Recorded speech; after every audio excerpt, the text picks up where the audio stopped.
Well, maybe one more. Ugly, sick, broke, and stupid.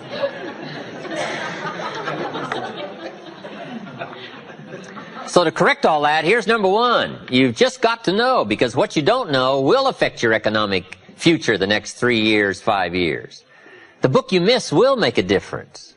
Right? The information you don't get will make a difference in the legacy of your equities over the next few months, the next few years. So philosophy, this is where it all begins. Now, I've divided philosophy into 3 parts. One is basic, starting out philosophy. The baby starts processing information right away. Cold is bad, warm is good, hungry is awful, food is terrific. The baby starts reacting and processing information and having certain reactions to it. So our philosophy starts early, gathering information and reacting to it. Next is expanded philosophy. At least enough philosophy to be gainfully employed and offer a value to society and find your place in the marketplace. You know, be a reasonable, decent human being. Expanded philosophy. But now how do you become wealthy and powerful and sophisticated, influential and unique? Simple word, refined philosophy. The refinement of philosophy. The extra studies and the extra books and the extra classes and the extra thinking, the extra pondering, the extra give and take of testing ideas and debate and discussion. That's where the extra life comes from, is in the dimensions of refined philosophy, the extra thinking. And these are the steps of intellectual discovery that a lot of people just don't want to take, or they're too busy to take it, or it presents itself in too strong and tough a manner, these extra skills. But I'm telling you, once you start engaging in these extra skills, you won't ever want to go back. This new intellectual discovery is where the wealth is. It's where the happiness is, the good life, influence, power. Refinement of philosophy. Now, our philosophy comes from a lot of places. Let me give it to you. Number one, from teaching, the influence of others, from the books we read, from the classes we take. And you might underline the word influence. This is where a big share of our philosophy comes from. Influence. In another series, we asked 3 major questions. Who am I around? That's called big questions. Some questions are little and some are big. This is a big one. Who am I around? Question number 2, what are they doing to me? This is called major. This is called big. Where have they got me going? What have they got me reading? What have they got me thinking? What have they got me saying? And the big biggie, what have they got me becoming? Influence plays a major role in the development of our philosophy. How we think, how we speak, the formulation of ideas, the things we weigh concerning values. All of this is so important. What we know, the mind, thinking, processing ideas and information. Ideas are simply information taking form. But this whole process of mind and thinking and knowing and processing ideas and information, this is so important because it determines the major piece of the 5 pieces of the life puzzle, philosophy. Now, we do something very important with what we know. We weigh it. We put it on our mental scales and we weigh it. And I don't know, we may give it a number from 1 to 10. Probably not consciously. But if we hear something and we come into possession of some information and we give it a 10, we'll probably act on it right away. If we give it a 1, we'll probably let it slide. If it's important, we'll do something about it. If we don't think it's important, we'll probably let it go. But it's so important to evaluate. A key word we learn in leadership skill training, perception. Trying to find value in something. Where is the value? How valuable is it? How important is it? Is there something here that I can't see at first glance? Is there something below the surface? Is there something in the inner workings of it? What goes behind it? What goes beyond it? What is its origin? All of these questions that help us come to the perception of value, ideas, evaluating information. Now here's what's important, to have a good set of mental scales. What if in processing information your mental scales were off? And you weighed everything a little wrong? Do you think that would affect your life? The answer is, of course. And all you got to be is a little off for 10 years. And you can imagine what the difference is. I got a key phrase for you. Life accumulates. We either accumulate the debt or the value. We either accumulate the regret or we accumulate the equity. Now, we must all suffer one of two pains, the pain of discipline or the pain of regret. And I'm suggesting discipline, mental discipline to refine ideas. Of course it's laborious, and of course it's a push, but it's called small price to pay so that you won't have the regret later on. Regret weighs tons. Discipline weighs ounces. So if you accept the early ounces of discipline of thought to refine ideas and not just let major questions go by, what about society? What about the government? What about taxes? What about religion? What about life? What about capital? What about business? What about society? All of these major questions. What about my life and my value and my place and my future? And what about life? What about origin? What about destiny? What about opportunity? What about possibility? All of these major questions, to let them go casually by is to miss the treasures that your life could accumulate into in the coming months, the coming years. So this is called major. What we ponder and what we think about sets the course of our life. It's like the set of the sail that's taking us somewhere. Let me give you a good question to write down. Where are my thoughts taking me? This is a biggie question. Where are my thoughts taking me? These are some of the things you want to make sure of. You might be able to be casual about some things, but here's some things not to be casual about. My philosophy is taking me somewhere. Big question, where? The accumulation of equity will either be there or won't be there. Life accumulates. And I'm either accumulating debt that I'll be sorry for, or I'm accumulating value that I'll be happy about. Okay, philosophy. The first major piece in the 5 major pieces.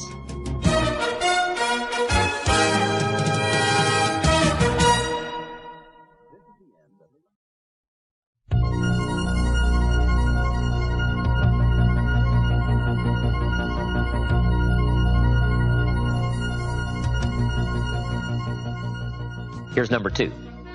Attitude. Attitude's how you feel.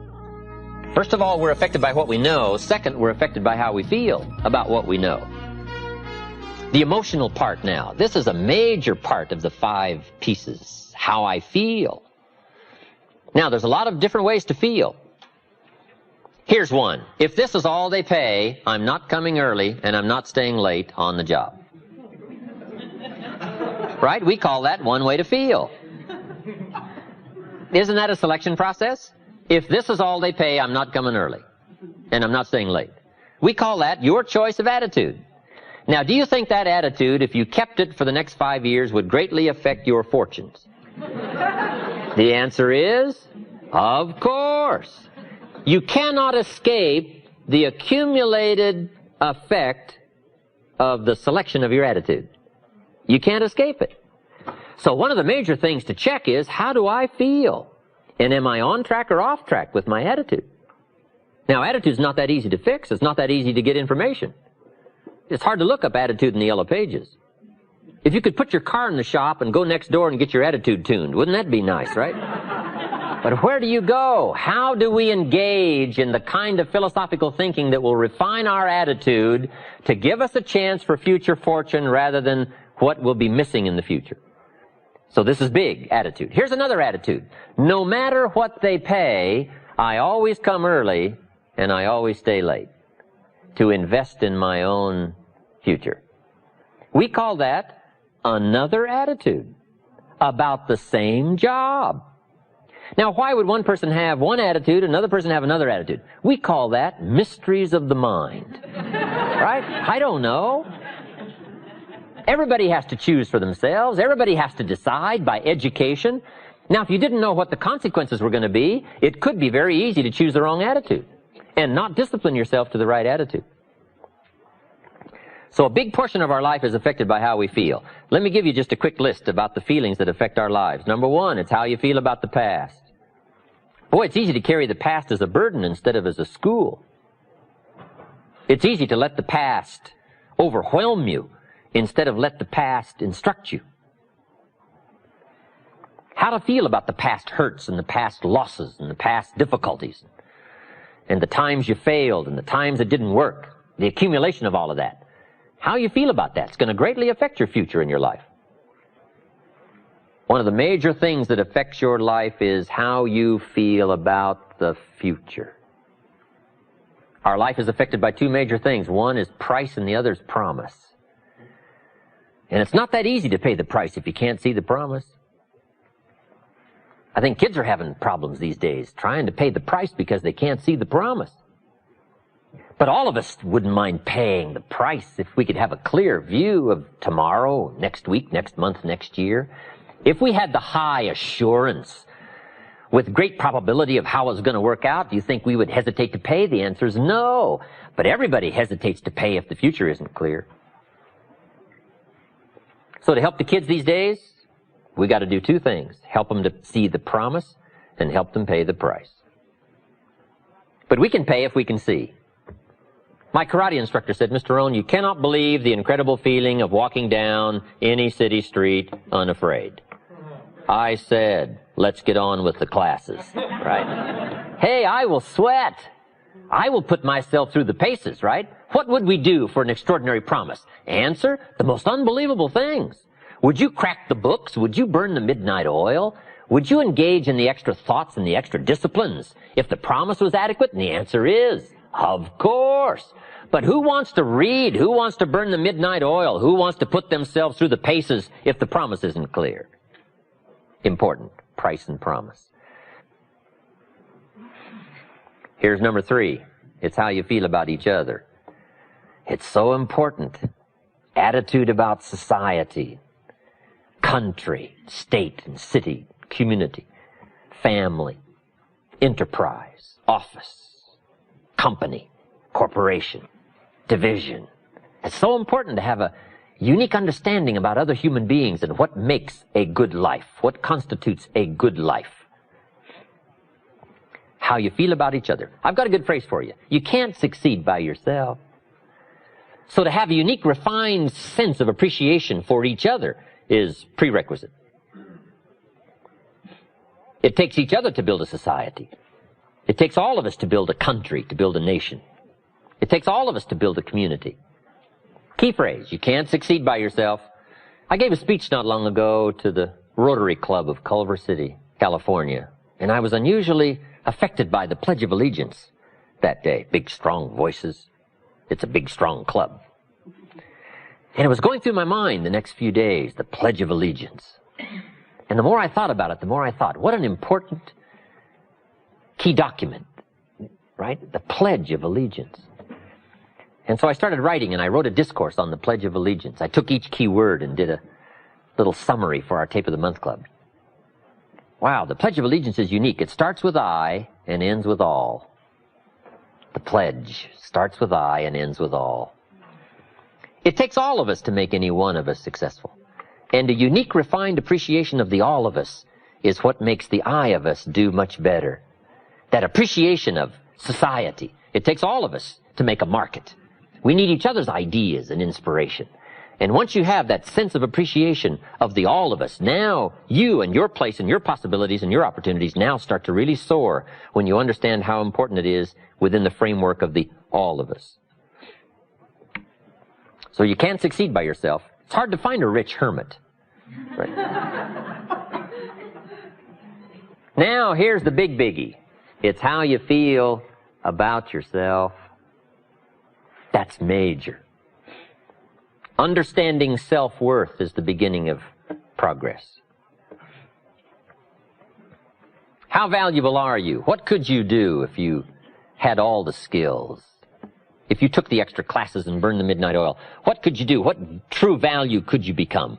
That is one of the better exercises. What could I become in terms of value? What could I really do in the marketplace, in enterprise, family, home, love, experience, marriage, friendship? How valuable could I become? Am I valuable enough to work on what all is still not functioning in my life to full capacity? If I'm operating at 20%, what could I possibly do with the other 80%? And do I have it in knowledge and worth and value and experience? Once you start understanding this part of you, understanding how valuable you are, It is a whole new experience, understanding self-worth. So attitude plays a big, major part in how our life works out. Number 1 is philosophy. Number 2 is attitude. Number 3 is activity. Activity is what you do. So our lives, first of all, are affected by what we know. Second, our lives are affected by how we feel. Third, our lives are affected by what we do. It is so important to understand this. If you want to influence and help people, here's the key. Success is a doing. You've got to actually do it. Activity is high priority in the life process to try to get maximum benefit out of what we have available. Activity. Now, here's an important question. What is your philosophy about activity? What about hard work? What about long hours? What about full days? If you're doing something, how hard should you go at it? How much time should you put in? Everybody has to develop their philosophy about activity. Just by way of review, let me quote you. Old Testament says, 6 days activity, 1 day rest. That's called philosophy of ratio of activity. What is a good ratio of rest and activity? Old Testament says 6 days of one, 1 day of the other. You say, well, that's kind of old and outmoded. Well, maybe it is. I don't know. Maybe that's too old a philosophy. The old 6-1. I don't know. Who knows? Now, we've got it down to 5 and 2. Maybe 5 and 2 is okay. I don't know. If God would have thought of 5 and 2, he might have made it 5 and 2. Right? You can't think of everything when you're putting one of these together, I guess. Who knows? But we've all got to have a philosophy about activity. Because your philosophy of activity will affect the rest of your life. Not to think so is naive. I've got a good clue on rest. Make rest a necessity, not an objective. The reason for life is enterprise. The reason for life is productivity. The reason for life is to see what we can do with the seasons and the chances and our mind and our spirit, ourselves, to see what we can do. That's what life is all about, to see what you can do. Now, the doing, you've got to have a philosophy on how much time you're going to spend doing. And I've decided that enterprise is better than ease. If you rest too long, the weeds take the garden in the summer. So you can't rest too long. Life doesn't stand still. And the threat of life will start overwhelming the values of life if you just let it go. So we've all got to have a philosophy about activity. Let me give you one of the best I know. Here's what it says. An ancient phrase says, whatever your hands find to do, do it with all your might. That's a philosophy. You say, well, I'm getting by with half my might. Well, okay, but you've got to decide on your own personal philosophy of activity. Now, this philosophy says, do it with all your might. Do you think there's any value or virtue in that? Well, I don't know. You've got to decide. You've got to weigh this out, right? You've got to evaluate it for yourself and put it on your own mental scales, and you've got to come up with your own answers. How hard should you work? I'm teaching kids now the ant philosophy. The ant philosophy. An ancient story says everybody should study ants, especially lazy people. The ant philosophy. Let me give it to you. It's very brief. Number 1, ants never quit. Good philosophy. If they're headed somewhere, you try to stop them, they'll look for another way. They'll climb over, they'll climb under, they'll climb around, they keep looking for another way.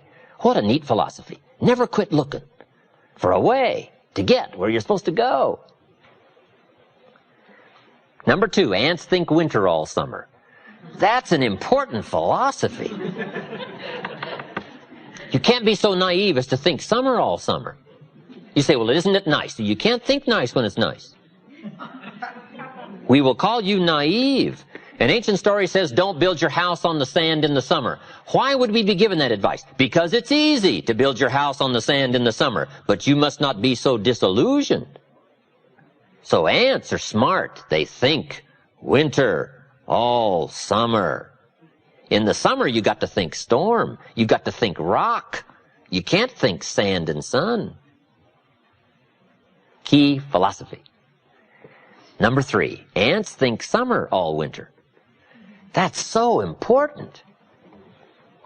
I'm sure all winter long ants say, this won't last long, we'll soon be out of here. What a neat philosophy, what a neat attitude. This won't last long, we'll soon be out of here. First warm day, the ants are out. First warm day, they're out. Now if it turns cold again, they'll dive back down, but first warm day, they're out. They can't wait to get out. What a neat philosophy, can't wait to get at it. We teach in leadership skills. Average people look forward to getting off. Successful people look forward to getting on with it. The guy doesn't want off, he wants on. And that's what starts to transform his life, into the doing, into the activity. Now here's the last of the ant philosophy. How much will an ant gather during the summer to prepare for the winter? Answer, all he possibly can. What an incredible philosophy, the all you possibly can philosophy. How much should you do? You got to come up with a philosophy of how much should you do. We're all governed by our thinking, our evaluation, what we've decided and how we feel, and this is a big question. What should you do? Shoaff gave me the best answer when I was 25 years old. Here's what he said. Do all you can. How many books should you read in the next 6 months? As many as you can fit into your schedule. Because the book you miss won't help. What if a guy missed the book, Think and Grow Rich? The guy's 40 and poor and he missed the book. He lived in the right country, but he missed the book. He was a nice guy, but he missed the book. He was very sincere, but he missed the book. He worked hard, but he missed the book. I'm telling you, if you miss the book, no telling what treasure will be missing in your life if you just miss the book. How hard should you work? The ant philosophy. The man says to me, I'm making about $50,000 a year. Isn't that enough? Now, what would be your philosophical answer to someone who says, I'm making $50,000 a year, isn't that enough? He said, my kids are doing okay, and he said, I got my bills paid. So what would you say if a guy says, I'm making $50,000 a year, isn't that enough? I said, yes, $50,000 a year is enough if it's the best you can do. We don't call enough an amount. We only call enough your best. If you're capable of making $500,000 a year and you make $50,000 a year, we call you loser. Now, it isn't the difference between $50,000 and $500,000 that's important. What's important is the full extent of your reach. That's what's important. The only way to feel maximum good about yourself is to extend yourself to the full capacity of your reach, your intellectual reach and your physical reach, and your potential and your possibility to do the best you can. What should you do? All you can. How many books should you read? As many as you can. How many skills should you learn? As many skills as you can. How many people should you touch? As many as you can. What all should you engage in? As many things as you can. Why not go to the max? I've got a good question for you. How tall will a tree grow? As tall as it can. Did you ever hear of a tree growing half as high as it could? No. Trees don't grow half. They grow all. Full. They drive their roots as deep as they can, stretch as high as they can, produce every leaf they can. Trees go to the max. Now, why would human beings settle for less than the max of their capacity? Simple answer. They have the power of choice to do so. It gives us the dignity of being human beings called the power of choice. So we've got a couple of choices. Let me give them to you. Here they are. To be all or to be part. Now, this is a philosophical discussion. You can choose to be less than you were designed to be, or you can choose to be all you were designed to be. I'm merely suggesting that you ponder what the all might do for your life in the next 1 year, 3 years, 5 years. If you refined your philosophy of activity and went for it all. So the difference in value is not the amount. If you do the best you can and you make $10,000 a year, we call that enough. If you do the best you can and you make $1 million a year, we call that enough. Enough is not the difference between 10,000 and 1 million. Enough is simply doing the best you can. A group of psychiatrists invited me to come and lecture in Los Angeles. Not too long ago, I thought that was fascinating. I never graduated from college. But they wanted to hear my story, so I go talk to the psychiatrists. Then in the middle of my talk, I had the audacity to say, ladies and gentlemen, let me tell you what I think most messes with the mind. They said, what do you think most messes with the mind? I said, I think It is simply doing less than you can. Messes with the mind. It causes all kinds of psychic damage, I think. Simply being less than you can be. Doing less than you could do.